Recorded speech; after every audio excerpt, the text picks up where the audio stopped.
Shalom, selamat malam rekan-rekan pemuda remaja Galaksi Tanjung Lapang. Apa kabar semuanya? Saya berharap semua dalam keadaan sehat dan selalu dalam perlindungan Tuhan.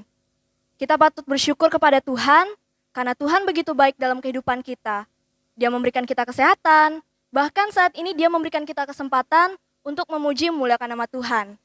Kita akan mulai ibadah kita pada malam hari ini, namun sebelum itu mari kita berdoa. Saya yang pimpin kita di dalam doa. Mari kita berdoa. Tuhan, Bapa kami yang di sorga, Bapa yang kami sembah di dalam nama Tuhan Yesus Kristus, kami sungguh bersyukur Tuhan atas segala yang Kau berikan kepada kami, napas kehidupan bahkan kesehatan hingga saat ini Tuhan. Tuhan, kami serahkan tim pelayan ini dan pelayan firman-Mu Tuhan. Kiranya apa yang Dia sampaikan dapat kami pahami dan dapat kami mengerti Tuhan. Tuhan, kami juga menyerahkan seluruh rangkaian ibadah kami, baik dari awal, pertengahan hingga berakhir, kiranya seturut dengan rencana-Mu Tuhan. Inilah doa dan permohonan kami di dalam nama Tuhan Yesus. Kami sudah berdoa dan mengucap syukur. Haleluya, amin. Kita angkat pujian kita yang berjudul Tuhan Pasti Sanggup.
Kita akan dilayani oleh Kak Beni. Saya persilakan. Tema kita malam hari ini yaitu Alkitab Penyemangat Hidup. Alkitab Penyemangat hidup. Ini ada satu cerita, seorang pemuda, dia sepanjang hari dia merasa muram. Dia merasa bete, dia tidak ada semangat. Suatu ketika di HP-nya berbunyi notifikasi dari WA-nya, ada dari cewek idamannya. Wah, dia baca dan dia lihat emoji-emoji tentang yang mengisyaratkan kasih. Ya, langsung semangatnya berkobar-kobar. Hari itu dia menjadi termotivasi, dia jadi lebih bergairah. Nah, seharusnya juga kita sebagai anak-anak Tuhan harus seperti ini kepada Tuhan, terhadap firman Tuhan. Nah, bulan ini kita berbicara banyak tentang Alkitab. Bagaimana kita lebih berdasarkan, berakar di dalam Alkitab. Kalau kita tidak mengenal Alkitab dan tidak membacanya, maka sia-sia kita menjadi orang percaya. Dan kita harus tahu, Alkitab ini adalah bahasa surat kasih Allah kepada kita. Nah, kenapa Alkitab dikatakan sebagai penyemangat hidup melalui Mazmur 19 ayat 8 dan 9 ini kakak mau ajak kita belajar. Kenapa Alkitab ini penyemangat hidup kita? Yang pertama, karena dia sempurna. Dia di dalam ayat 8 menyatakan Taurat Tuhan itu sempurna, menyegarkan jiwa. Ya. Jadi dari peringatan dan tentang kasih dan anugerah yang Tuhan tuliskan di dalam Alkitab ini, ternyata di dalam Alkitab itu betul-betul dinyatakan. Dan itu keluar dari dalam firman Tuhan ini, satu gerakan dari Roh Kudus membuat hati kita, jiwa kita disegarkan. Ini kesempurnaan Alkitab. Dia tidak pernah bisa bohong. Dan ada penghiburan dari firman Tuhan yang kita baca. Yang kedua, kenapa Alkitab ini menjadi penyemangat hidup? Karena dia teguh. Ayat 8 juga, bagian B, peraturan Tuhan itu teguh, itu firman Tuhan. Memberikan hikmat kepada orang yang tak berpengalaman. Alkitab ini mengatakan, upah dosa ialah maut. Jangan engkau berzinah, jangan engkau merusak bait Allah, jangan merusak tubuhmu dengan hal-hal yang tidak memuliakan Tuhan. Karena akibatnya seperti ini dan ini. Nah, peringatan Tuhan itu tidak pernah salah. Dia selalu menyatakan yang benar. Dan Tuhan secara mutlak mengatur kehidupan kita. Makanya jangan dilanggar. Kalau dilanggar baru kita rasa menyesal. Lalu kita katakan Tuhan tidak punya kasih. Kita sudah dapat akibatnya lalu kita mulai marah-marah. Pada gereja, kepada Tuhan. Contohnya saja, seks sebelum nikah itu kan tidak boleh. Lalu kita langgar, lalu kita hamil atau kita ada masalah setelah itu. Harusnya ketika kita dapat firman Tuhan itu kita dengar, jangan dilanggar. Ketika dilanggar, lalu kemudian memaksa, tidak mau mematuhi aturan gereja pula. Mau cepat-cepat selesaikan, ayo mau nikah. Padahal di gereja diatur. Engkau harus didisiplin dahulu, engkau dibimbing, engkau belajar baik-baik. Nah, kenapa juga kita mau buru-buru? Lalu kita mulai paksa-paksa. Ini kan karena tadi tidak mau taat. Tuhan punya aturan itu teguh untuk mengajar kita. Tapi kadang kita itu yang tidak mau dengar. Sobat muda, dengar firman Tuhan. Karena firman Tuhan itu teguh mengajar kita betul-betul pada jalannya. Jangan dilanggar. Tuhan tidak jahat sama kita. Kita saja yang tidak mau berbuat kasih kepada Tuhan dengan mentaatinya. Betul? Amin. Yang ketiga, firman Tuhan itu menyukakan hati. Ayat 9. Titah Tuhan itu tepat menyukakan hati. Titah Tuhan tidak pernah melenceng untuk menasihati kita, untuk mengatur kehidupan kita tadi di bagian 2 secara mutlak. Dia menyukakan hati kita. Kakak punya pengalaman. Pernah merasa sedih, pernah difitnah, pernah orang katakan hal yang sebenarnya kakak tidak lakukan. Tetapi ketika kakak baca Alkitab, karena memang ada pembacaan Alkitab rutin, dan tepat pada bagian firman Tuhan itu, kakak baca sebenarnya tidak ada kena-kenanya dengan tentang kesedihan. Malah hanya tentang silsilah, nama-nama. Kira-kira dalam satu pasal itu. Nah, kalau dihubungkan dengan keadaan yang lagi sedih dan galau, apa hubungannya nama-nama? Tetapi nama-nama yang kakak baca itu memberikan satu gambaran yang menyukakan di hati. Sehingga Ada damai yang keluar, kemudian ada penghiburan dari firman Tuhan itu. Jadi memang firman Tuhan dimanapun alamatnya itu menyukakan hati kita, menyukakan hati kita. Amin. Jadi jangan pas sedih baru cari tentang yang sedih-sedih. Baca saja. Makanya dari awal firman Tuhan ini kita baca, dan pada hari itu kita baca bagian itu, apapun keadaanmu pasti akan menyukakan hatimu. Ini firman Tuhan tidak pernah salah dan menguatkan dan menghiburkan. Yang keempat, Alkitab penyemangat hidup itu kenapa? Yaitu murni. Dia bisa membuat kita semangat karena firman Tuhan itu murni. Artinya di dalam ayat 9, perintah Tuhan itu murni membuat mata bercahaya. Ini luar biasa sekali. Artinya firman Tuhan itu memberikan bagi kita janji-janji yang benar. Murni, seperti emas murni. Kita tidak mau dicampur dengan imitasi, ya kan? Kita mau yang murni. Nah, firman Tuhan itu murni, tidak bohong janjinya, tidak palsu, dan nasihat-nasihatnya selalu benar. Kadang-kadang kita saja yang mau melenceng dari itu, tidak mau dengar. Dan murni untuk memperbaiki kita, bukan jahat, bukan kejam.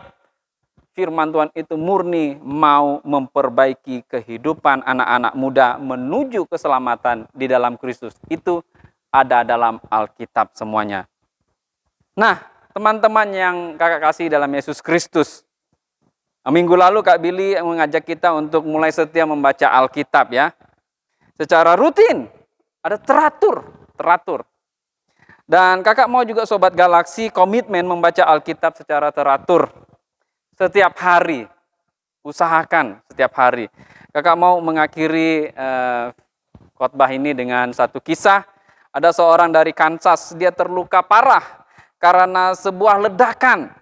Evangelis Robert L. Summer menulis kisahnya dalam suatu buku yang dia tulis berjudul The Wonders of the Word of God. Ya, mujizat atau keindahan dari firman Tuhan. Wajah orang ini rusak berat. Ya, dia kehilangan penglihatannya juga kedua tangannya.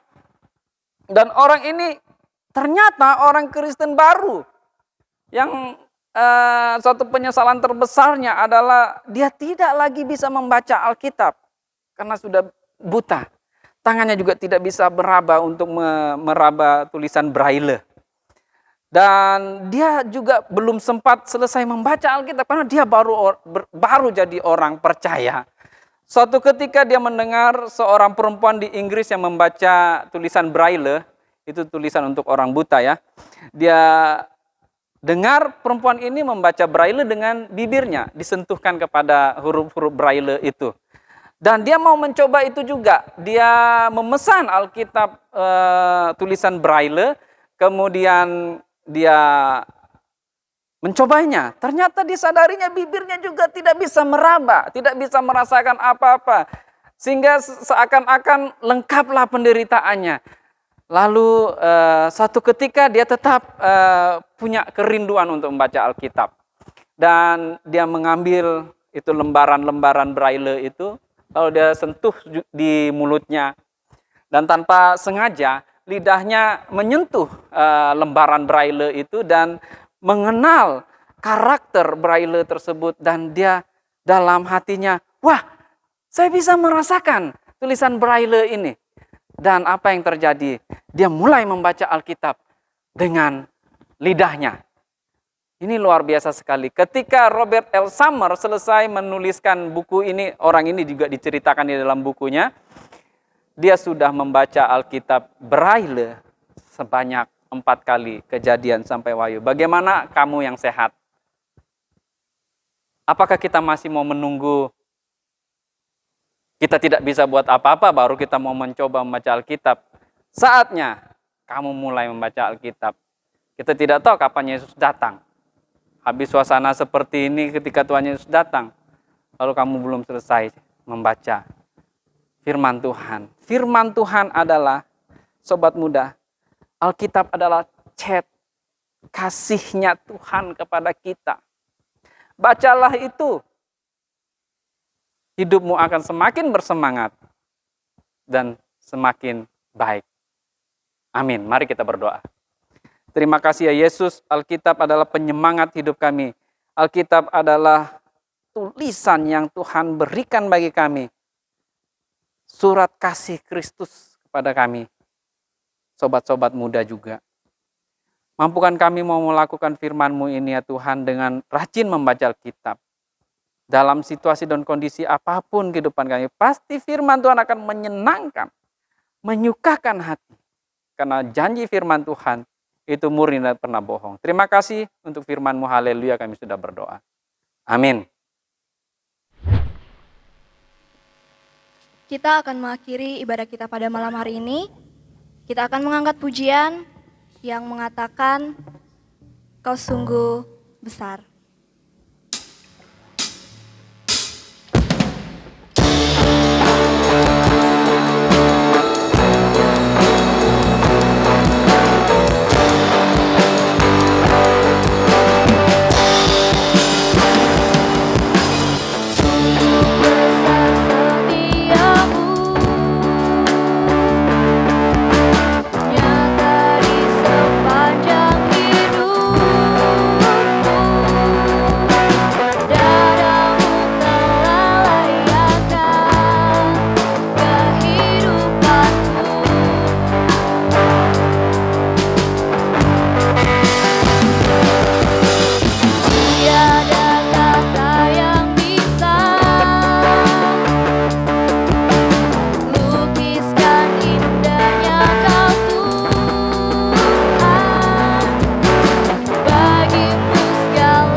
oleh Kak Beni.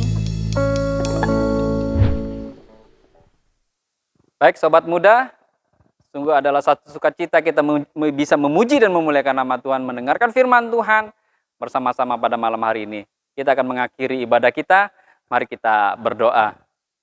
Terpujilah nama-Mu ya Tuhan Yesus, kami bisa memuji dan memuliakan nama Tuhan, itu karena kebaikan dan kemurahan-Mu ya Tuhan.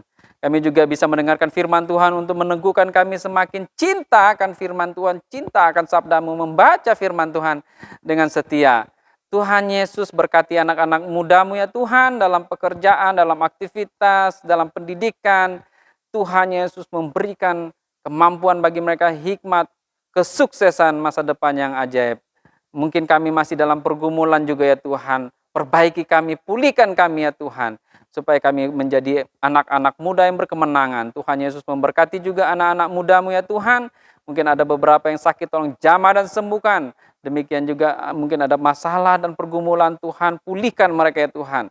Ketika mereka membaca firman-Mu, itu akan membukakan hati mereka, menghiburkan mereka. Dan ketika mereka berdoa, Tuhan dengarkan doa mereka juga ya Tuhan. Terpujilah nama-Mu ya Yesus, berkati hamba-hamba-Mu yang Kupercayakan melayani bagi kami anak-anak muda-Mu ya Tuhan. Juga di gereja ini, berkati juga orang tua kami, pekerjaan mereka, Tuhan Yesus memberkati. Terpujilah nama-Mu ya Tuhan, di dalam nama Yesus kami berdoa dan menutup ibadah ini. Haleluya. Amin.